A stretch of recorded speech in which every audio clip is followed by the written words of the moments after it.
Welcome back, you guys. It is nearly the 4th of July as I'm recording this. I don't know exactly at the moment when I will be uploading this, but I have freedom on the brain. So I want to talk to you guys about freedom. What is your definition of freedom? What does freedom look like to you? You know, for a lot of you guys, that might be like fireworks. It might be the flag. It might be the ability to do whatever you want whenever you want. Is this not what we all dream of? And I've been thinking a lot about this ever since I heard the other day someone say how freedom, though it is the ability to do whatever you want, it is not doing whatever you want. The freedom in, making the choice to do whatever you want does not really result in the freedom that you want. We have the choice, and that is what it all boils down to, really. Freedom is having the ability to choose and choosing wisely. And I think, honestly, the more, I don't want to say mature, I don't think that's the right word. The more no, I don't want to say woke. I'm trying to just think of what the right term is for this, but I think just like secure. Let's just say that. The more secure you are, the less that you want all of these things that you might think that you want. I think that wanting things is extremely important and not a bad trait at all. I mean, having desire and passion is, I think, super healthy. And if you don't have that, you're just kind of dead. But wanting a bunch of a certain thing, this is what's weird. I'm trying to find the balance as I'm saying this. Like, I'm trying to figure this out in real time. What is the difference between wanting a bunch of things and that being bad than wanting something, like the desire and passion towards something that could be unhealthy or is healthy and is not unhealthy? Does that make sense? I mean, personally, I'm a huge minimalist, and I think that most secure people are, because they don't need things. Wanting a bunch of things and not being able to let go of physical things, I mean, you could say emotional too, is a sign of just not, I mean, obviously insecurity, which usually boils down to the fact that you're broke because you feel like you need to have all of these things, because if you let go, then you're going to have nothing and you can't pay for it later. Which, ironically, it's this great catch-22, because the more things that you have, the more things you buy, because you can't keep track of what you do have, and then you just go through this awful cycle of being stressed out because you're too stressed out by everything surrounding you. Whereas if the more money you have, typically, the less, and I wouldn't say this is always true. Because a lot of people I know have money, but they did not, I guess, like, really acquire that money from a good place. And I think that is something to look into also. But the people who create their money, their income from scratch, are the most clean, organized, calculated people I know.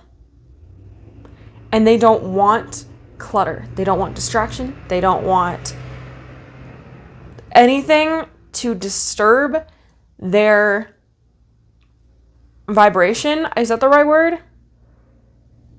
Because you go with this flow. I've noticed with my personal life. Sorry, that was probably right in your ear. I've noticed in my personal life that the more I have on my plate, and I still manage to get everything done, I've noticed that my life literally is a rhythm. The entire pace of my life, the way that like I go from one thing to the next, and it's all organized, and it all just flows. It is literally a beat. It's like an algorithm of my life is literally an algorithm.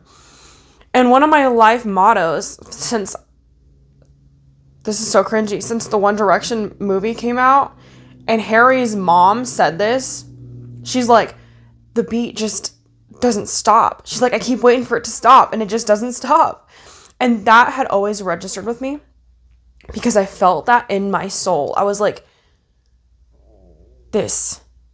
There is something about, this is getting really off topic, movies, like concert movies, when they're behind the scenes, like just about to go on the stage or whatever, you know, and like on that escalator thing, and not escalator, elevator type thing. Is that what they're called? Words are not at the top of my brain today. And you just hear the beat, like that heart thump. Like, I don't know if maybe it's just me because I'm an entertainer, but like my heart starts beating out of my chest every time I see that and watch that. I love it. So that to me just registers with me so much, as I'm like, the beat just doesn't stop. That's how my life feels when I am living my life at the way that I want to be, with as full as I want to be. It feels like that feeling that I feel when I watch celebrities behind, or like singers, I guess you could say, just about to go on stage.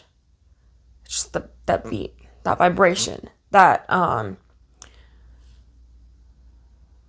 pace, the anticipation of expecting what's going to happen. And you know, this is another quote that I really, really love, is dreading what might happen next, going from dreading to what might happen next to anticipating what might happen next is just a mindset shift away. Being excited for what might happen next rather than dreading it. It's that simple. It really is.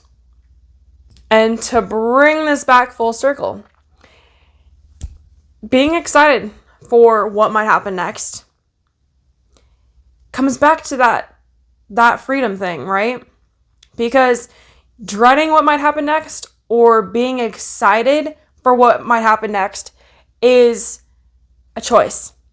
And we are lucky to have the freedom to choose. Which one do we want to feel? Do we want to be excited, or do we want to dread it? What's going to happen next? That is entirely up to us. And as I said earlier, the freedom that we so long for is held in making the choice that brings us peace. That brings us the outcome we want, which is more likely than not peace. Because who doesn't want peace? I think people can mistake my life as being chaotic, but I think my life is full and it's passionate. And I don't think that having a passionate, full life is bad. And again, I mean, there is a, don't get me wrong, a level of stress that is not healthy, and you don't want to get stressed about it, which is going to happen regardless, but not to the extent of like it literally taking over your life. I think though that I would rather be stressed than depressed. Let's put it that way. Stressed over depressed. I would rather be stressed over getting a lot of stuff done and having a very, very full, exciting life and living my life. If I'm stressed, it is because I am living my life to the absolute fullest, rather than being depressed because I have nothing to show for. What is the algorithm of your life? What is the beat that just doesn't stop in your life? Or do you have a beat? Do you want a beat? I want to ask you guys, what is that longing that you have, the freedom that you are contemplating on choosing this or that. What is the one, what is the thing, the choice that brings you peace? What is it? What does it look like? Why are you debating on taking one over the other if it's not the one that gives you peace? And what does that look like? I want to know. I'm genuinely curious what that looks like in your life. If you are interested in booking a free discovery call with me for one-on-one coaching, I would love to be a support to you. You can do so. The link is in the description below. You can also check out almost any social media platform of mine at Make Waves Coach and also at Mermaid Kassandra, as I'm a professional mermaid. You can also check out my podcast, Make Waves Mermaid Kassandra, available every place podcasts are found. It was actually rated the second best mermaid podcast. Can you believe that? Go ahead, check those out. I will see you guys soon. Go out there and make waves. Mwah.